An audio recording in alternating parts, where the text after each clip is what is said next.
Bonjour Gérard Filoche. Bonjour. Vous êtes candidat à la primaire de gauche et donc candidat à l'élection présidentielle. Vous n'êtes pas député. Aujourd'hui, Bernard Cazeneuve présente sa déclaration de politique générale. Si vous étiez député, est-ce que vous voteriez? J'hésiterais parce que je vous demanderais d'abord qu'on augmente le SMIC.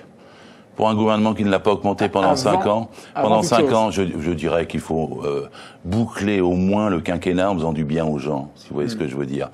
Parce que finalement, les déficits ont été baissés, les ceintures ont été serrées, des milliards ont été donnés au titre du CICE au grand patronat, et rien de bien n'est arrivé pour les gens. Je dirais quand même, vous avez 5 mois, essayez de faire un peu de gauche. Bon, et dans la mesure où c'est assez peu probable que les choses se passent comme ça, vous ne voteriez pas la confiance à Bernard Cazeneuve?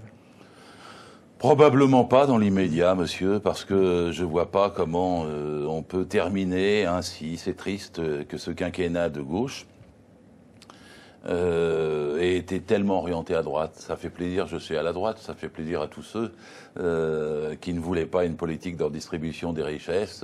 Ça encourage monsieur Fillon.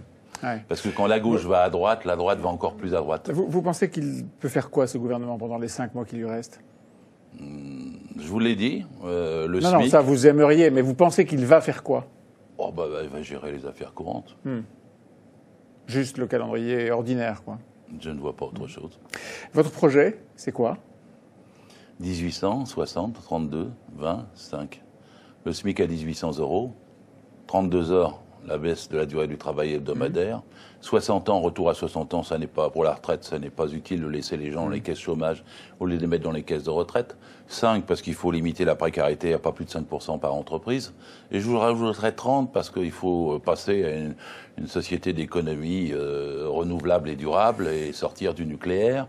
Et finalement, je vous donnerai 6, parce qu'il faut une 6e République. Aujourd'hui, on meurt dans la 5e République des abus du pouvoir personnel. Je suis l'homme des chiffres, parce que comme ça, c'est une introduction facile. J'ai un programme depuis longtemps, charpenté, pas improvisé. Donc lorsque Manuel Valls dit être candidat à la présidentielle, ça ne s'improvise pas. Vous n'avez pas improvisé, c'est ça? Ça fait longtemps que vous y pensez? Ça fait même des décennies que j'élabore ce programme. Bien sûr. Vous pensez à être président de la République? Bien sûr. Je suis un militant, donc on pense toujours à prendre le pouvoir quand on est militant pour changer les choses. On n'est pas seulement des phraseurs. C'est difficile, bien sûr, et peu y arrivent. Et je sais que c'est pas le pouvoir personnel qui compte, mais c'est le mouvement social qui l'accompagne. Mais c'est mon projet depuis toujours. Gérard Filoche, combien de divisions? Eh ben, j'ai vu que dans les sondages, je suis en train de monter à 7, 8, 9%. Ah.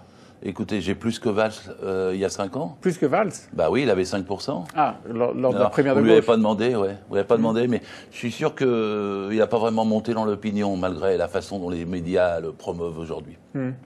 Et donc, votre projet, c'est être au 2e tour et battre lequel, mon projet, monsieur, c'est d'être activement candidat et de faire que l'aile gauche du Parti socialiste l'emporte sur l'aile droite du Parti socialiste. C'est pour ça que des millions de gens sont appelés à voter. Parce que vous savez, il était envisagé 1 800 000 voix dans 2 sondages.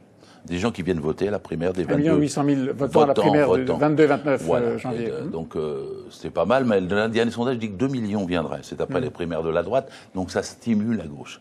Et ce que j'espère, c'est que justement, ça va indiquer une orientation de gauche pour les socialistes. Parce qu'il n'y a plus que 30 000 socialistes. Hein. Vous avez remarqué que le 8 décembre... 30 000 militants le 8 décembre, pour désigner les candidats aux législatives et aux sénatoriales, la semaine dernière, il y a eu 30 000 votants. Bon, mais il y a peut-être un peu plus de militants inscrits, non? En général, c'est tous les militants qui viennent voter, c'est les plus militants. Le Canard enchaîné disait 42 800 militants. Avec 42 000... Il est même optimiste? Oui, parce qu'avec 42 000, vous avez 30 000 votants.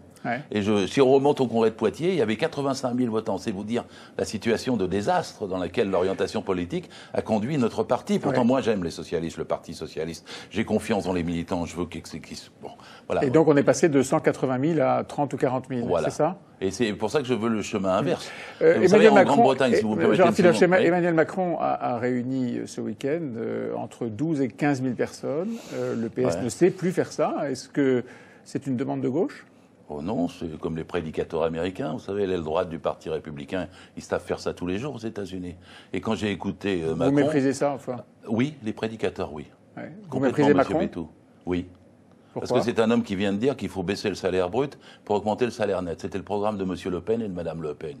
C'est-à-dire que moi, je suis absolument pour... C'est stupide de baisser les charges sociales? C'est pas des charges, monsieur, c'est du salaire brut. Vous avez Entre regardé le salaire votre feuille de brut, paye? oui, entre le salaire brut et le salaire net, il y a des charges sociales. Si vous regardez votre feuille de paye, monsieur. Pardon, entre le salaire brut et le salaire net, est-ce qu'il n'y a pas des charges sociales? Il y a des cotisations patronales. On appelle ça des charges sociales. On appelle ça des cotisations, monsieur, si vous voulez. Comme vous voulez. Mais non, pas comme vous voulez. Non, s'il vous plaît. Parce que ni dans le code du travail, ni dans le code de la sécurité sociale, il y a le mot charge. Vous êtes habitué à parler du mot charge. Mais moi, je suis un juriste. Alors, je sais lire que c'est cotisation. Et quand je sais lire que c'est cotisation, j'ai appris à tout le monde, quand vous entendez le mot charge, dites que c'est pas vrai, c'est un mot libéral. Dites que ça fait partie de votre salaire. Ce sont tout de même des charges, non, monsieur, c'est du salaire. Et ça ne va pas, et ce salaire ne va pas dans les caisses publiques, il va dans une caisse privée qui s'appelle la sécurité sociale. Bien sûr que ça va dans la poche du salarié, monsieur. Quand il est en charge de logement, en charge de famille nombreuse, en recherche de logement, en accident du travail, en maladie, en chômage et en retraite. C'est-à-dire, c'est une partie de salaire, soit différée, soit indirecte. C'est ça. Donc ça ne va pas dans la poche tous les mois du salarié. Mais bien la même chose. Ça lui revient tôt ou tard, dans des conditions où c'est bien meilleur pour lui que s'il avait à payer lui-même le soin de son propre cancer ou le paiement de sa propre retraite. Ce que vous dites, c'est que vous méprisez Emmanuel Macron parce qu'il a les mêmes recettes que Marine Le Pen. Les prédicateurs US. Et que Marine Le Pen. Les prédicateurs US. Et sur ce plan, monsieur... Et que Marine Le Pen, je vous ai bien entendu, vous avez dit brut, net, comme Marine Le Pen. Oui, mais vous avez glissé de mots, vous avez les mêmes recettes que... Oui, sur ce point-là, c'est les mêmes recettes. Parce que l'idée de passer du salaire brut au salaire net, c'est une idée qui renverse 70 ans de vie sociale en France depuis le Conseil national de la Résistance. C'est une idée qui renverse l'idée qu'on peut avoir une partie de salaire mutualisée qu'on met tous dans un pot commun et qui est redistribuée à chacun selon ses besoins. C'est-à-dire c'est ce qu'il y a de plus beau en France. Vous appelez ça charge, moi j'appelle ça un bonheur. Qui d'autre est-ce que vous méprisez au Parti Socialiste ou à gauche? Parti Socialiste, je ne méprise personne, c'est mon parti, et je souhaite l'unifier sur une orientation de gauche dans la tradition de Jaurès, pas dans celle de Macron. Vincent Peillon? Mais Vincent, j'ai le plus grand respect pour Vincent Peillon, c'est la seule chose qui m'a surpris. Vous comprenez sa démarche? Mais non. Parce que je ne comprends pas comment le 1er décembre, il s'est frappé le front, puis il a dit « je vais vouloir être président ». Ça fait 10 jours après, il a déjà un programme, une orientation, d'un fichier, des signatures. C'est un peu surprenant. Surprenant, c'est-à-dire que vous n'y croyez pas? Je dis pensez qu'il n'a pas de programme que je l'ai entendu sur France 2. Moi, si vous voulez me donner la parole sur France 2, je vous dirai comment je peux pas vous donner la parole non, mais sur France 2, je donne l'exemple parce que je dirai comment je veux augmenter les petits salaires et les petites retraites. J'expliquerai pourquoi je veux la redistribution des richesses. Je l'ai écouté, il a essayé de dire je vais défendre le bilan de François Hollande. Mais si le bilan de François Hollande était défendable, monsieur François Hollande l'aurait défendu. Pourquoi est-ce que selon vous, Manuel Valls ne peut pas gagner? Parce qu'il défend le bilan de François Hollande et que c'est celui-ci qui perd. Encore une fois, cette politique de François Hollande a été menée en trio avec Manuel Valls et avec Emmanuel Macron. Ils sont complices au sens co-responsable de tout ce qui s'est produit, y compris de l'échec. Comment peuvent-ils dire après, attendez, on a tué le père, on a déshabillé le président et on se présente contre lui? Si par extraordinaire, vous n'êtes pas au deuxième tour de la primaire de gauche, vous voterez, et si oui, vous voterez pour qui? Je voterai pour le mieux placé, pour battre Valls. Si c'est Valls qui est... Pour battre Valls? Oui, bien sûr. Parce que je vous répète je soutiens l'aile gauche du Parti Socialiste contre l'aile droite. Et si vous voulez mieux... Donc ça peut être Benoît Hamon.